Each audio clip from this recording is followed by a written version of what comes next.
அஸ்ட்ரோசைன் channel வாயிலாக உலகெங்கும் வாழ்ந்து கொண்டிருக்கும் சகோதர சகோதரிகளுக்கு அன்பார்ந்த வணக்கங்கள் மற்றும் வாழ்த்துக்கள். இன்றைய பதிவு செவ்வாய் பயிற்சி பலன்கள். பொதுவாக செவ்வாய் பகவான் சகோதரக்காரகன், நிலம் பூமிக்கு அதிபதி.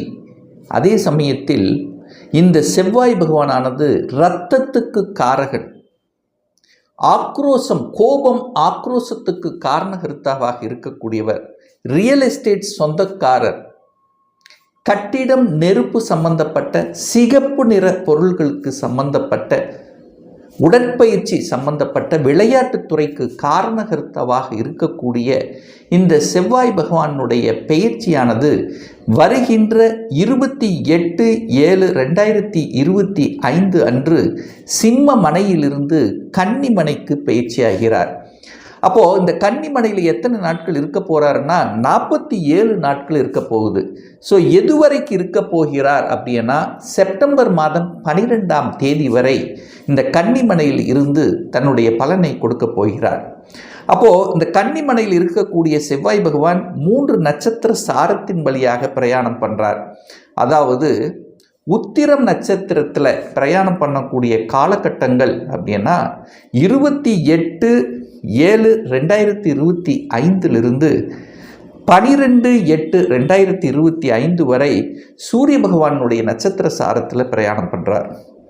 அதற்கு அப்புறம் 13/8/2025 2/9/2025 வரை அஸ்த நட்சத்திரம் சந்திரனுடைய நட்சத்திர சாரத்தில் பிரயாணம் பண்ணுறார்.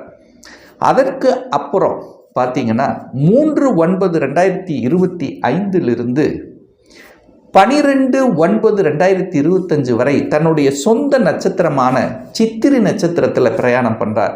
ஸோ அப்படி பிரயாணம் பண்ணும்போது ஏற்படக்கூடிய பலன்கள் என்ன மாற்றங்கள், எது செய்தால் நமக்கு நல்லது என்பதை பற்றியும், எந்த தெய்வ வழிபாடு இந்த காலகட்டத்தில் உகந்தது என்பதை பற்றித்தான் டீட்டெயிலாக நம்ம பார்க்க போகிறோம். அதற்கு முன்னால் நம்மளுடைய சேனலை நீங்கள் ஃபர்ஸ்ட் டைம் பார்ப்பவர்கள் என்றால் மறக்காமல் சப்ஸ்கிரைப் பண்ணிக்கிங்க. ரிஷபராசி அன்பர்களே, செவ்வாய் பகவானுடைய பெயர்ச்சியால் என்ன பலன்? அதாவது சிம்ம மனையில் இருக்கக்கூடிய செவ்வாய் பகவான் கன்னி மனையில் வீட்டிருக்க போகிறார் 47 நாட்கள். அதாவது ஜூலை மாதம் 28 செப்டம்பர் மாதம் 12ஆம் தேதி வரை கன்னிமனையில் அமர்ந்து கொண்டு பலனை கொடுக்க போகிறார். இந்த ரிஷபராசி அன்பர்களுக்கு செவ்வாய் பகவான் யாரு அப்படின்னா 7க்குரியவன், திருமண ஸ்தானத்தின் அதிபதி, கூட்டாளிகள் ஸ்தானத்தின் அதிபதி, அதே சமயத்தில் விரயத்தை கொடுக்கக்கூடிய விரயாதிபதி தான் அந்த செவ்வாய் பகவான். அந்த செவ்வாய் பகவான் இப்போ 5ஆம் இடம் என்று சொல்லக்கூடிய பூர்வ புண்ணிய ஸ்தானம், பஞ்சமஸ்தானம், காதல் ஸ்தானம் என்கின்ற இடத்தில் அமர்ந்து கொண்டு இந்த 47 நாட்களில் நல்ல நல்ல பலன்களை இந்த ரிஷபராசி என்பவர்களுக்கு கொடுக்க போகிறார்.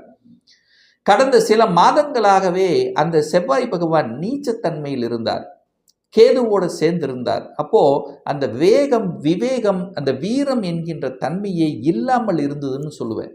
அதே சமயத்தில் திருமணம் சார்ந்த, கணவன் சார்ந்த விஷயத்தில் அல்லது மனைவி சார்ந்த விஷயத்தில் ஏதாவது ஒரு குடைச்சல்கள், ஏதாவது ஒரு கோபதாபதங்கள், ஏதோ ஒரு ஆக்ரோஷம் சார்ந்த விஷயங்கள், சின்ன சின்ன ஈகோ சம்பந்தப்பட்ட பிரச்சனைகள் இதெல்லாமே நிச்சயமாக வெடித்திருக்கும். இதை அத்தனையும் சரி செய்யக்கூடிய ஒரு காலகட்டமாக அமையப் போகிறது. ஸோ 5ஆம் இடத்தில் இருக்கக்கூடிய செவ்வாய் பகவான் பூர்வீகத்தில் இருக்கக்கூடிய சொத்து சம்பந்தப்பட்ட பிரச்சனைகளை சரி செய்ய காத்து கொண்டிருக்கிறது. அப்போ சகோதர வகையில் இருந்து வந்த கருத்து மோதல்கள், சகோதரர்களுக்கும் உங்களுக்கும் உள்ளே ஒரு இணக்கமான உறவு இல்லாத தன்மையால் அந்த சொத்து பிரச்சனை, பாக பிரச்சனை அப்படியே இழுத்தடித்து கொண்டிருந்த விஷயங்கள் எல்லாமே இந்த செவ்வாய் பெயர்ச்சிக்கு அப்புறம் அதுக்கு ஒரு சொல்யூஷன் கொடுக்க காத்து கொண்டிருக்கிறது. ஒரு தீர்வு உங்களுக்கு கிடைக்கும், ஏதாவது ஒரு சமாதானம் ஆவீங்க, சொத்தை பிரித்து கொள்ளலாம் என்கின்ற எண்ண உணர்வை கொடுத்து அது சரி செய்யக்கூடிய ஒரு காலகட்டமாக நிச்சயமாக இந்த ரிஷபராசி அன்பர்களுக்கு அமையும். அதில் எந்த மாற்று கருத்தும் கிடையாது. அதே சமயத்தில் திருமணம் சார்ந்த சுப காரியங்களை நடத்தி வைக்கும். ஏன்னா நிறைய ரிஷபராசி என்பர்கள் காதலில் இருந்திருந்தாலும் அந்த காதல் திருமணம் நடக்கவே இல்லையே, ஏதாவது ஒரு தடைப்பட்டு கொண்டே இருக்கிறது. ஒன்று தகப்பன் தாய் தகப்பனுடைய ஒத்துழைப்பு கிடைக்கல, அல்லது ஏதோ ஒரு ரூபத்தில் ஒரு சின்ன சின்ன பிரச்சனைகளோடு இருக்கக்கூடிய இந்த ரிஷபத்துக்கு காதல் திருமணம் செய்யக்கூடிய வாய்ப்புகள் சந்தர்ப்பங்களை நிச்சயமாக உருவாக்கும். அல்லது கணவன் மனைவிக்குள்ளேயே ஒரு அந்யோன்யத்தை கொடுக்கும், ஒரு காதலை கொடுக்கும். ஒருவருக்கொருவர் புரிந்து கொள்ளாதவர்கள் கூட இந்த காலகட்டத்தில் புரிந்து கொள்ளக்கூடிய தன்மைகளை உருவாக்கும். திருமணம் சார்ந்த அனைத்து விதமான சுப காரியங்கள் இந்த காலகட்டத்தில் உங்களுக்கு நடந்தேறும். அதற்கான ஏற்பாடுகள் செய்து கொண்டு, அல்லது ஒரு சிலருக்கு நிச்சயதார்த்தம் நடக்கும், ஒரு சிலர் வரனை பார்த்து செட் ஆகக்கூடிய அமைப்பு அமைச்சு கொள்ளலாம் என்கின்ற அமைப்புகள், இது எல்லாமே சாத்தியமாக கூடிய ஒரு காலகட்டமாக இந்த ரிஷபத்துக்கு அமையும். அப்போ கூட்டாளிகள் சார்ந்த விஷயத்தில் இருந்து வந்த பிரச்சனைகளும் விலகும். ஏழுக்குரியவன் தனக்கு 11ஆம் இடத்தில் அமர்ந்திருக்கார் அல்லவா, அப்போ கணவன் மூலியமாகவும் அல்லது மனைவி மூலியமாகவும் அனுகூலம் ஆதாயத்தை கொடுக்கக்கூடிய ஒரு காலகட்டம். செட் ஆகலை, அதாவது வேலை கிடைக்கல, அல்லது வேலையில் பிரச்சனை, அல்லது சமூகத்தில் ஒரு அந்தஸ்து கிடைக்கல, ஒரு கௌரவம், ஸோ இது எல்லாத்தையும் எதிர்பார்க்கலாம். ஒரு புகழை எதிர்பார்க்கலாம். சமுதாயத்தில் இன்னார் என்று சொல்லக்கூடிய அளவுக்கு ஒரு பெருமையும் புகழையும் தேடித்தரக்கூடிய ஒரு காலகட்டமாக ரிஷபத்துக்கு நிச்சயமாக அமையும். நீங்கள் செய்யக்கூடிய வேலையாக இருந்தாலும் சரி, அல்லது தொழிலாக இருந்தாலும் சரி, ஒரு கௌரவம் நிலைநாட்டக்கூடிய தன்மை, ஒரு மதிப்பு மரியாதை கிடைக்கக்கூடிய தன்மை, திடீர் அதிர்ஷ்ட வாய்ப்புகள் தேடி வரக்கூடிய தன்மைங்கிறது நிச்சயமாக உண்டு. கணவன் மனைவி செட்டில் ஆகக்கூடிய ஒரு காலகட்டம். அதே சமயத்தில் கூட்டாளிகளோட ஒரு சில பிரச்சனைகள் ஃபேஸ் பண்ணி கொண்டு இருந்திருப்பீங்க. கூட்டு தொழில் நடத்திட்டு இருப்பீங்க. ஆனால் ஏதோ ஒரு கருத்து வேறுபாடு இருக்கும், ஒரு மனஸ்தாபங்கள் இருக்குன்னே வச்சுக்கோங்க. ஏன்னா செவ்வாய் நீச்சமாக இருந்தார் கடந்த 2-3 மாதங்களாக. அப்போ ஒரு சகோதர வகையிலாக இருந்தாலும் சரி, அல்லது கூட்டாளிகள் வர்க்கமாக இருந்தாலும் சரி, அல்லது உங்கள் இரத்த பந்த உறவுகள் சார்ந்த விஷயத்திலும் கூட ஒரு அந்யோன்யத்தை கொடுக்காமல் சில கருத்து வேறுபாடுகள் அல்லது ஏதாவது ஒரு பிரச்சனை இருந்து கொண்டிருந்தவர்களுக்கெல்லாம் சொல்யூஷன் கொடுக்கக்கூடிய காலகட்டமாக இந்த செவ்வாய் பயிற்சி காலகட்டம், இந்த 47 நாட்கள் நிச்சயமாக உங்களுக்கு நல்லது நடக்கக்கூடிய காலகட்டமாக அமையும். இந்த 47 நாட்கள்ல இந்த செவ்வாய் பகவான் உத்திர நட்சத்திரத்தில் பிரயாணம் பண்ணக்கூடிய காலகட்டங்கள் எப்போ அப்படின்னா, இந்த ஜூலை மாதம் 28 ஆகஸ்ட் மாதம் 12ஆம் தேதி வரை உத்திரம் நட்சத்திரத்தில் பிரயாணம் பண்ணுறார். உத்திரம்ங்கிறது சூரியனுடைய நட்சத்திரம். அப்போ சூரிய பகவான் இந்த ரிஷபராசி என்பவர்களுக்கு யாருன்னா 4க்குரியவன். அப்போ 4ங்கிறது சுகஸ்தானம். அங்கே வீடு, வண்டி, வாகனம், நிலம் இதெல்லாமே இருக்கு. அப்போ செவ்வாய்ங்கிறது நிலத்துக்கு காரகன், பூமிக்கு காரகன்.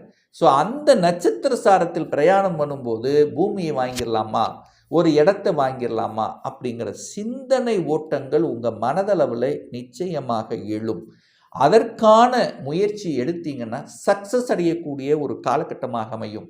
அப்போ நிலம், வீடு, இடம் வாங்குவது, விவசாய சம்பந்தப்பட்ட விஷயங்களில் உங்களை நிலைநிறுத்தி கொள்வது, அதற்கான புதிய ஸ்ட்ராட்டஜி பிளான்களை வகுப்பது, இது எல்லாமே சாத்தியமாகக்கூடிய ஒரு காலகட்டமாக இருக்கும். அப்போ சுகத்தை பெருக்கிக் கொள்ளக்கூடிய தன்மை. ஒரு சிலர் பார்த்தீங்கன்னா விளையாட்டு துறையில் சாதிக்கக்கூடிய ஒரு காலகட்டமாக இந்த காலகட்டம் அமையும். ஏன்னா 5ஆம் இடம் என்பது விளையாட்டை குறிக்கக்கூடிய ஒரு இடமும் நம்ம சொல்லலாம். அப்போ செவ்வாய்ங்கிறது விளையாட்டுக்கு காரக கிரகமும் கூட. அப்போ ரிஷபராசி என்பர்கள் யார் எல்லாம் விளையாட்டு துறையில் இருக்கிறீர்களோ அவர்கள் எல்லாம் சாதிக்கக்கூடிய ஒரு காலகட்டமாக இருக்கும். அல்லது அந்த விளையாட்டில் ஒரு ஆர்வம் கொடுக்கக்கூடிய அமைப்பு இருக்கும். தன்னுடைய உடல் வலிமையாக பெருக்கிக் கொள்ளணும், அதுக்காக உடற்பயிற்சி கூடங்களுக்கு செல்லக்கூடிய அமைப்புகளையும் ஒரு சிலருக்கு இருக்கும். அல்லது ஒரு சிலர் உடற்பயிற்சி கூடங்களை நடத்தி வரக்கூடியவர்களும் இந்த ரிஷபராசி என்பவர்களுக்கு அனுகூலத்தை கொடுக்கக்கூடிய ஒரு காலகட்டமாக நிச்சயமாக அமையும். அதற்கு அப்புறம் பார்த்தீங்கன்னா ஆகஸ்ட் மாதம் 13ஆம் தேதியிலிருந்து செப்டம்பர் மாதம் 2ஆம் தேதி வரை சந்திரனுடைய நட்சத்திர சாரத்தில் பிரயாணம் பண்ணுறார். சந்திரன் என்பது உங்கள் ராசிக்கு 3க்குரியவன், முயற்சி ஸ்தானத்தின் அதிபதி. அப்போ அந்த காலகட்டங்கள் உங்களுடைய முயற்சிகள் அத்தனையும் பலிதமாகும், தைரிய வீரியத்தை உருவாக்கும். ஏன்னா செவ்வாய்ங்கிறதே தைரிய வீரியத்துக்கு காரகர்த்தமாக இருக்கக்கூடிய கிரகம் அல்லவா. ஸோ அந்த காலத்தில் எழுச்சியுடன் செயல்படுவீர்கள் அப்படின்னு தான் அர்த்தம். எதையும் செய்யலாம், எதையும் சாதிக்கலாம் என்கின்ற தன்னம்பிக்கை உணர்வை கொடுக்கக்கூடிய ஒரு காலகட்டமாக இருக்கும். டிராவல் அப்போ அந்த காலகட்டம் கொஞ்சம் சிறுதூர பிரயாணங்களாவது உங்களுக்கு நிச்சயமாக அமையும். எங்கே போயிட்டு வரணும்னு நினைக்கிறீங்களோ அது போகலாம், சிறுதூர பிரயாணங்களுக்கு நல்லது. வியாபாரத்தில் இருக்கக்கூடியவர்களுக்கு நல்லது ஒரு வாய்ப்பாக அமையும்.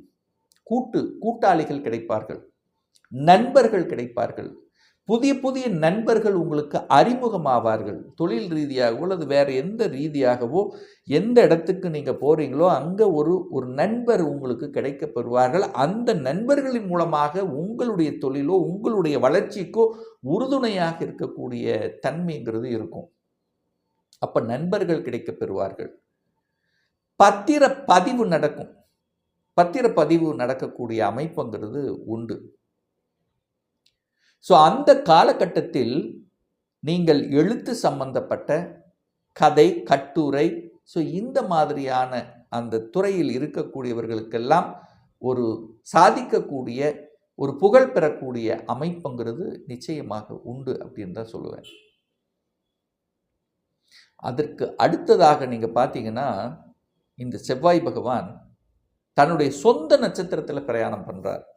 எப்போ அப்படின்னீங்கன்னா செப்டம்பர் மாதம் 3ஆம் தேதியிலிருந்து செப்டம்பர் மாதம் 12ஆம் தேதி வரை செவ்வாய் தன்னுடைய சொந்த நட்சத்திரத்தில் பிரயாணமாகக்கூடிய அந்த காலகட்டத்தில் 7ஆம் இடத்தை நல்லா ஆக்டிவேட் பண்ணிடுவார். அப்போ என்ன பண்ணுவீங்க, அந்த காலகட்டம் திருமணம் சார்ந்த வாய்ப்புகள் கைகூடும், தன்னை நிலைநிறுத்திக் கொள்வதற்கான அத்தனை சந்தர்ப்பங்களையும் உருவாக்கும்.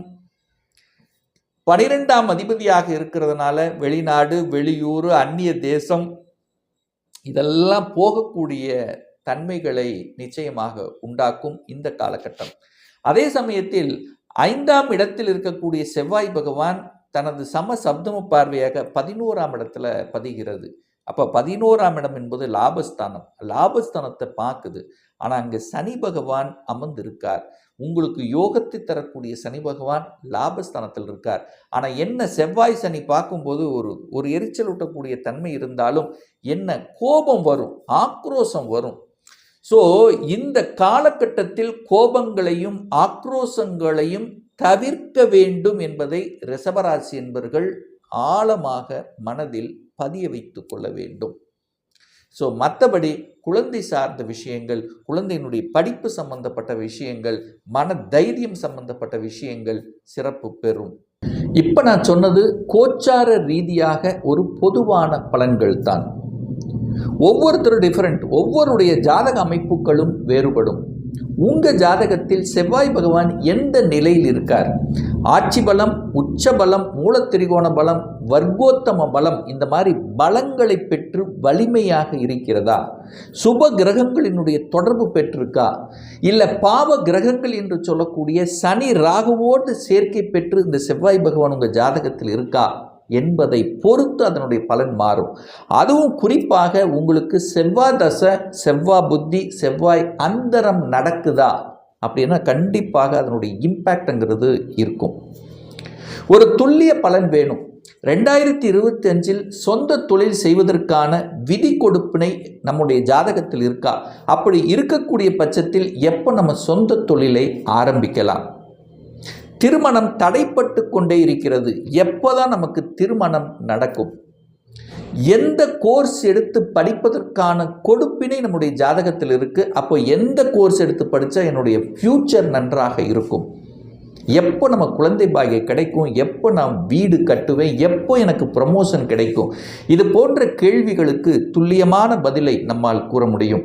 ஒரு பர்சனல் கன்சல்டேஷன் எடுத்துக்கணும், ஒரு சுயஜாதகம் பார்க்கணும் என்று விருப்பமுடைய அன்பர்கள் டிஸ்பிளே தெரியக்கூடிய நம்பருக்கு வாட்ஸ்அப் மூலியமாகவோ அல்லது ஃபோன் கால் மூலியமாகவோ தொடர்பு கொண்டு நேரடியாகவோ அல்லது ஆன்லைன் மூலமாகவோ கன்சல்டேஷன் எடுத்துக்கலாம். நம்முடைய அலுவலகம் கோயம்புத்தூரில் அமைந்துள்ளது. அதாவது கோயம்புத்தூரிலிருந்து மேட்டுப்பாளையம் செல்லும் வழியில் வெள்ளக்கிணர் பிரிவுக்கு அருகில் அன்னபூர்ணா ஹோட்டலுக்கு அருகில் அமைந்துள்ளது. பிரியர் அப்பாயின்மெண்ட் வாங்கிட்டு நேரடியாக கன்சல்டேஷன் எடுத்துக்கலாம். நிச்சயமாக இந்த பதிவு ஏதாவது ஒரு ரூபத்தில் உங்களுக்கு யூஸ்ஃபுல்லாக இருக்குங்கிறதுல எந்தவித மாற்று கருத்தும் கிடையாது. இந்த ராசி நட்சத்திர நேயர்கள் அனைவரும் வாழ்க வளர்க வளம் பெறுக என்று எனது வாழ்த்தினை தெரிவித்துக் கொண்டு விடைபெறுகிறேன். நன்றி, வணக்கம், வாழ்த்துக்கள்.